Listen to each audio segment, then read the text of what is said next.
जब तक घर में आप उपयोगी बने हुए हैं आपकी कद्र है।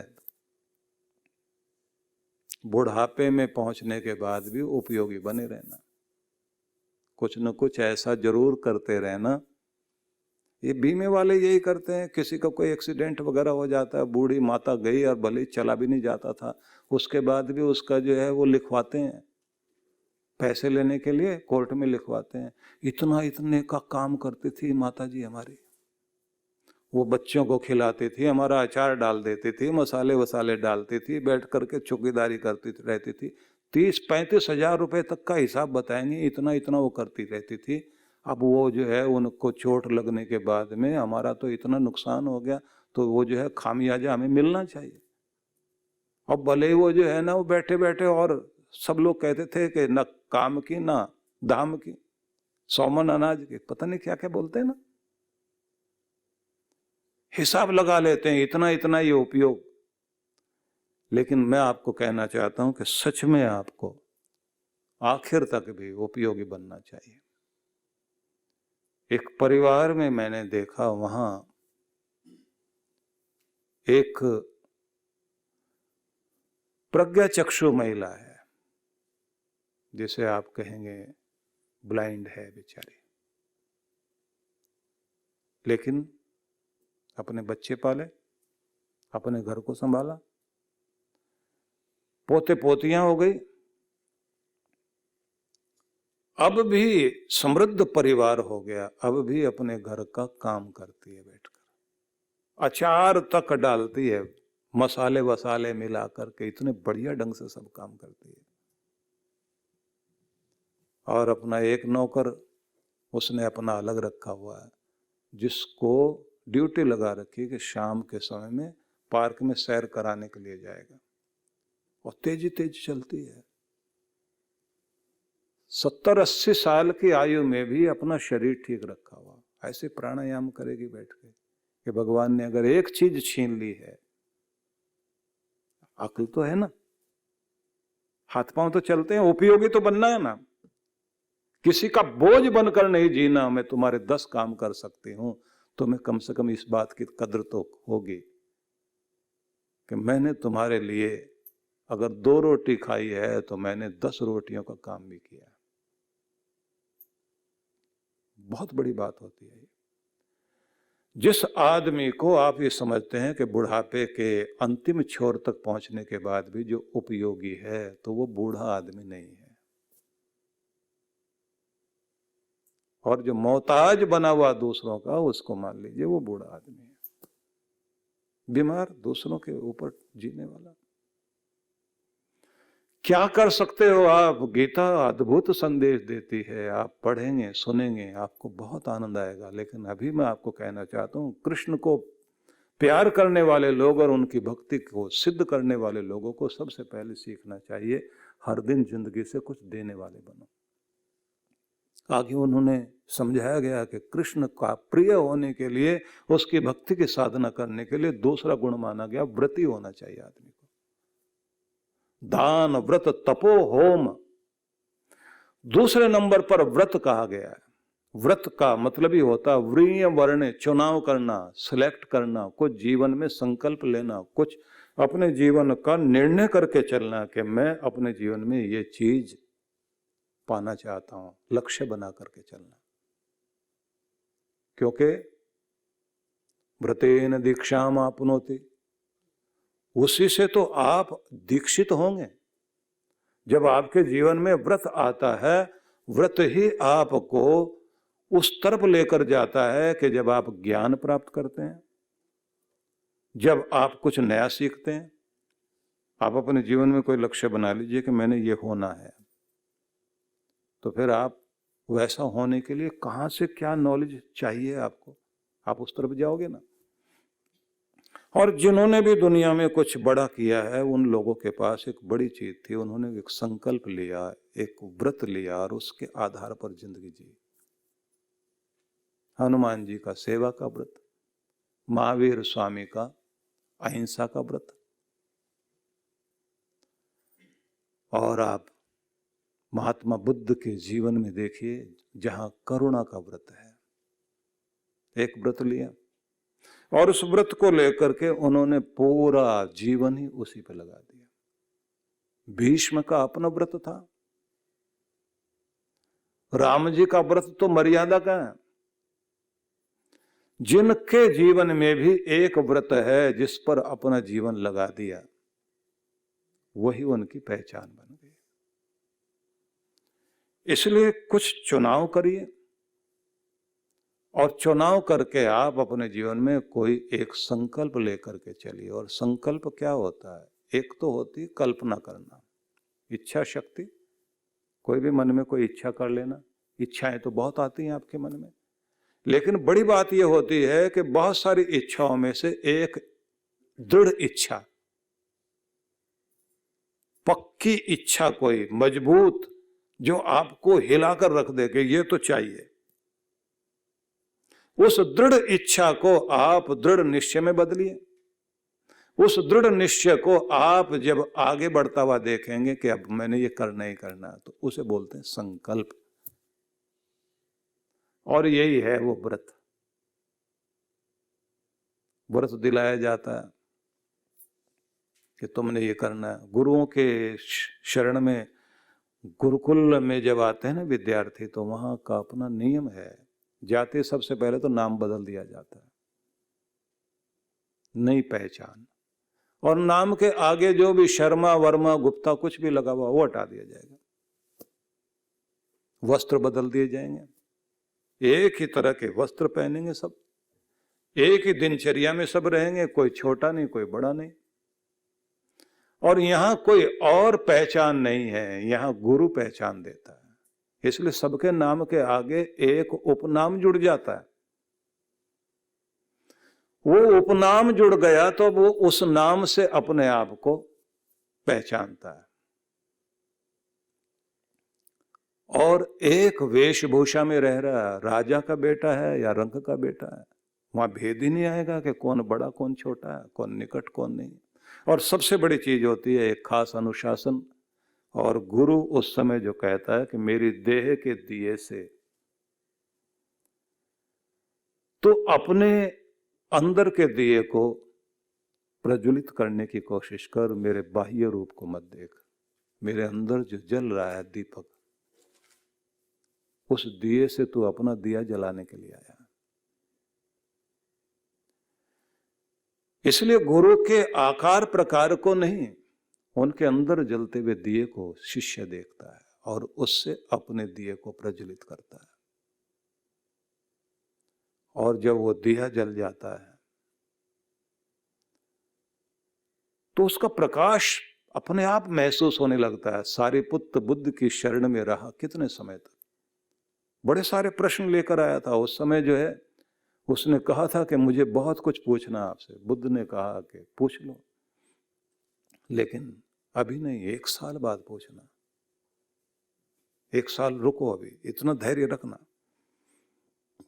कोई एक सज्जन बैठे थे, उन्होंने कहा कि अभी पूछ लेना, बाद में पूछने का मौका ही नहीं आएगा।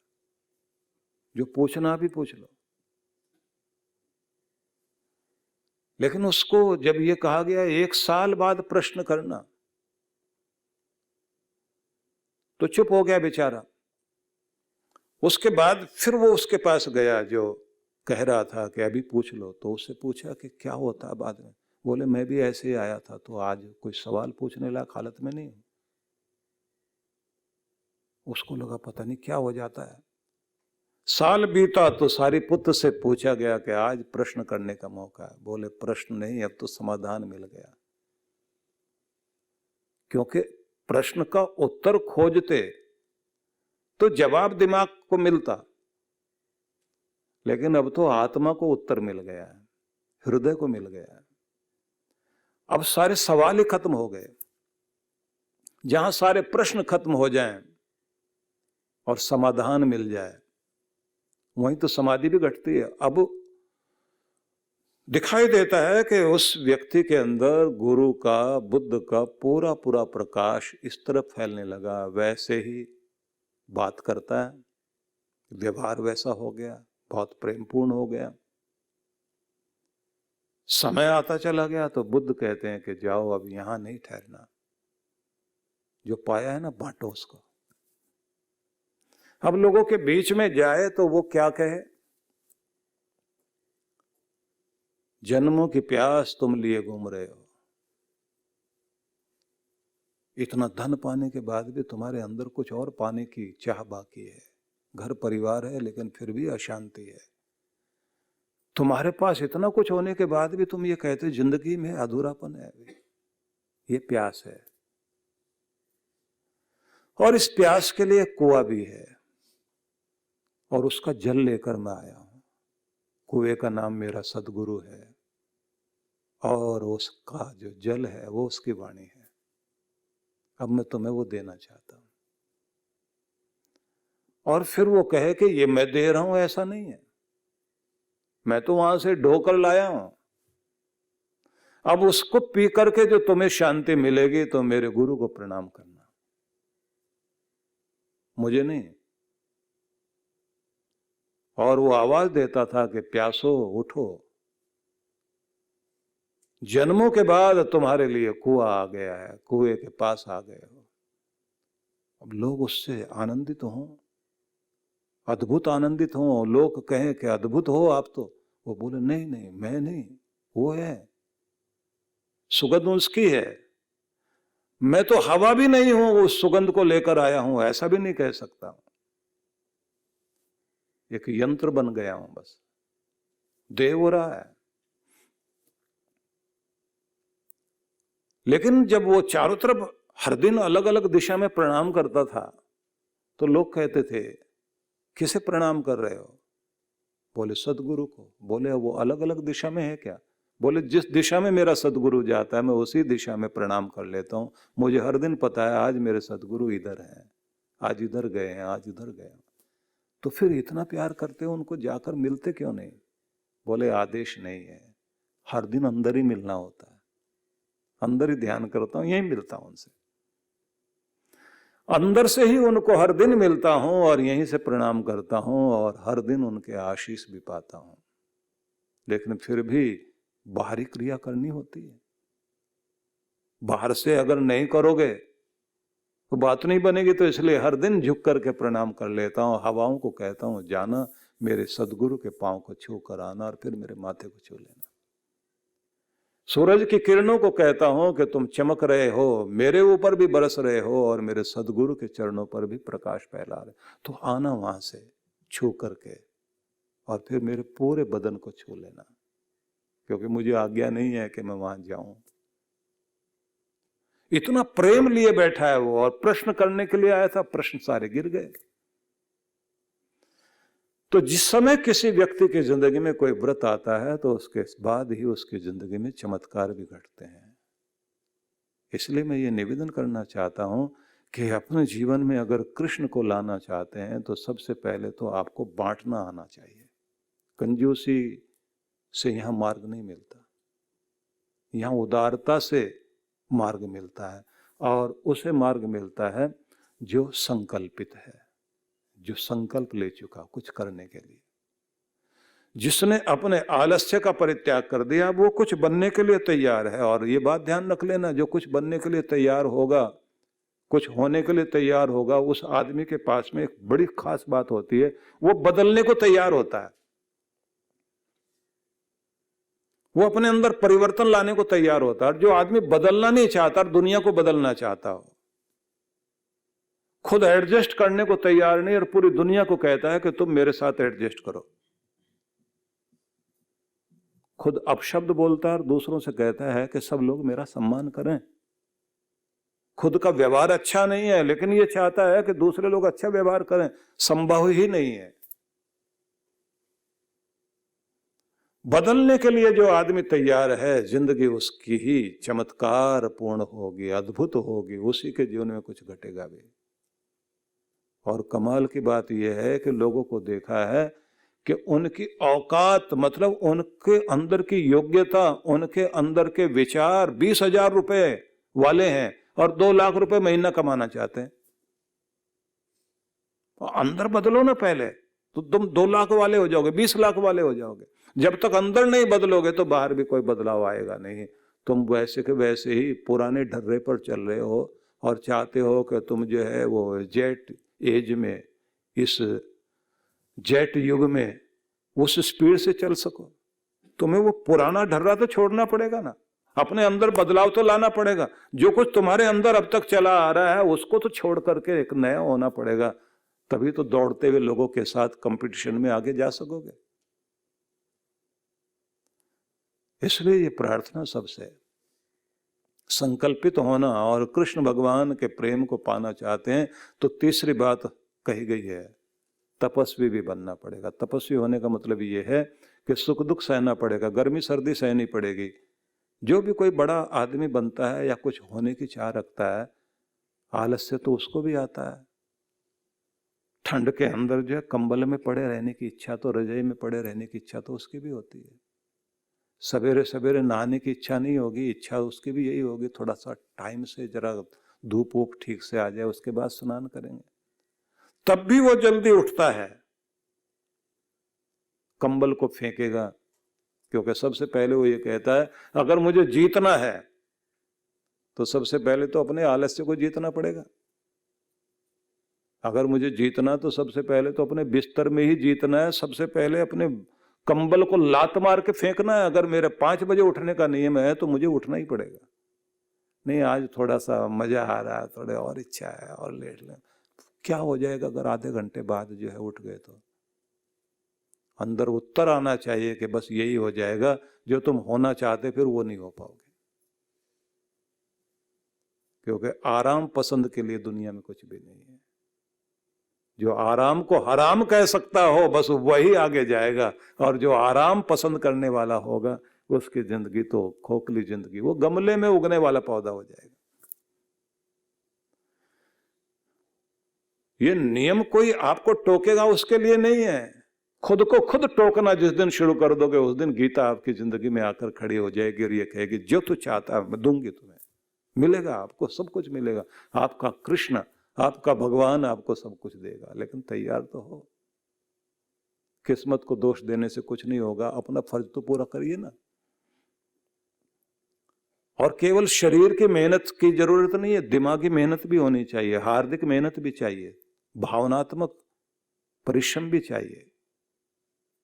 और एक बड़ी चीज तो ये, अगर आप बहुत बड़ा कुछ होना चाहते हैं, किसी बड़े के साथ में लगना सीख जाइए, उसके विचारों से जुड़ना शुरू कर दीजिए, और ये मानकर चलिए जो अब तक जिंदगी बीतनी थी बीत गई, अब एक नई जिंदगी शुरू करने के लिए मेरे पास अवसर है। नया साल भी आ गया, अब भी मैं नया नहीं होऊंगा तो कब होऊंगा? पेड़ों ने पत्ते पुराने गिराने शुरू कर दिए हैं। हर पेड़ नया होने के लिए परिवर्तन ला रहा है अपने जीवन में। धीरे धीरे धीरे धीरे करके वो अपने सारे पत्ते नीचे गिरा देगा। उससे कोई पूछे जाकर इस दरिद्रता लाने का लक्ष्य क्या है, वो कहता है जब तक उस अमीरी को पाने की चाह तुम्हारे अंदर है, पुरानापन तो छोड़ना पड़ेगा, बासीपन तो छोड़ना पड़ेगा, कुछ नया तो सीखना ही होगा, कुछ नया तो करना ही होगा, कुछ नई हिम्मत तो करनी होगी। और जब तक तुम अपना पुरानापन पूरी तरह फेंकोगे नहीं तो नया आएगा कहां से? हर पेड़ अपने अंदर के सारे पत्तों को नीचे गिराकर उसके बाद ऐसा हो जाता है जैसे ये तो श्रीहीन हो गया, इसके पास तो कुछ बचा ही नहीं है। और फिर उसके बाद हम लोग देखते हैं कि एक समय आता है, नई नई कोंपलें निकलती हैं, नए नए पत्ते आते हैं, फूल आते हैं, फल आते हैं, और उसी को कहते हैं वसंत ऋतु का आगमन हो जाना। कृष्ण भगवान की भक्ति को साधने के लिए थोड़ी सी तो तपस्या करनी पड़ेगी। तपस्या ही है कि रोज अपने अंदर परिवर्तन लाइए।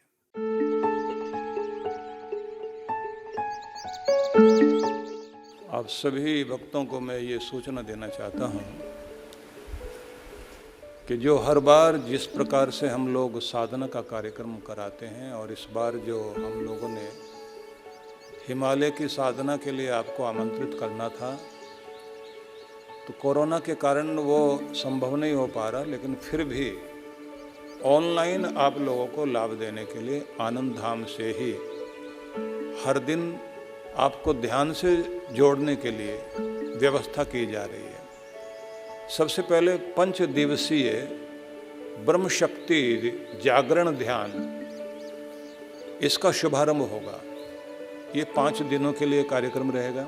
इसका लाभ आपको इस रूप में होगा कि जो शक्ति पूरे ब्रह्मांड को चलाती है, लेकिन हम ही उस शक्ति को नहीं पहचानते और उसका लाभ नहीं ले पाते। तो इसी के लिए ये ध्यान है। 7 दिन के लिए 7 दिवसीय चक्र साधना का कार्यक्रम आयोजित किया जा रहा है। इसमें आप अपने अंदर जो ऊर्जा के 7 चक्र माने जाते हैं, इन चक्रों का जागरण करते हुए अपनी शक्ति को ऊपर उठा करके कुंडलिनी शक्ति को जागृत करते हुए परम शक्ति के साथ उसका मिलान किया जा सके और अपने अंदर अनेक अनेक प्रतिभाओं को जागृत किया जा सके। इसी में एक चीज हम और भी करेंगे जिसको कहते हैं ब्रह्म कवच साधना। एक दिन की ये साधना भी साथ साथ कराएंगे, जिससे आपके चारों ओर एक कवच बन सके भगवान का, आपका ऑरा स्ट्रांग हो सके। तो वो सारा लाभ आपको इन 7 दिनों में मिलेगा। यदि आप चांद्रायण तप करने के लिए तत्पर हैं, तो फिर मेरा निवेदन ये है कि जो साधना के लिए विशेष रूप से हम लोग सबको बुलाते हैं, चांद्रायण साधना, यह 1 महीने की साधना होती है। लेकिन लघु चांद्रायण जो है, इसे आप घर बैठे भी कर सकेंगे। और इस साधना में आप देखेंगे कि आत्मशोधन, स्वर्ग प्राप्ति और पाप विमोचन की जो क्रियाएं हैं, जिससे अंतःकरण की शुद्धि हो सके, पंचभूत और पंचतन मात्राओं की शुद्धि हो सके, उसके लिए जो है ये चांद्रायण तप, अनुष्ठान और यज्ञ इसमें शामिल होता है। लेकिन इसमें आप लोग जो है 7 दिनों तक इसका ध्यान कर सकेंगे। और अगर पूरा लाभ लेना है तो चांद्रायण तो आपका तब निभेगा जब आप एडवांस कोर्स ध्यान का, चक्र साधना वाला और साथ में चांद्रायण तप का की साधना भी साथ साथ करें। इसमें साथ साथ में गायत्री साधना को भी जोड़ा जाएगा। तो इसलिए मैं निवेदन करता हूँ कि इस साधना के लिए तैयारी कर लीजिए। तो सभी के लिए बहुत बहुत आशीर्वाद।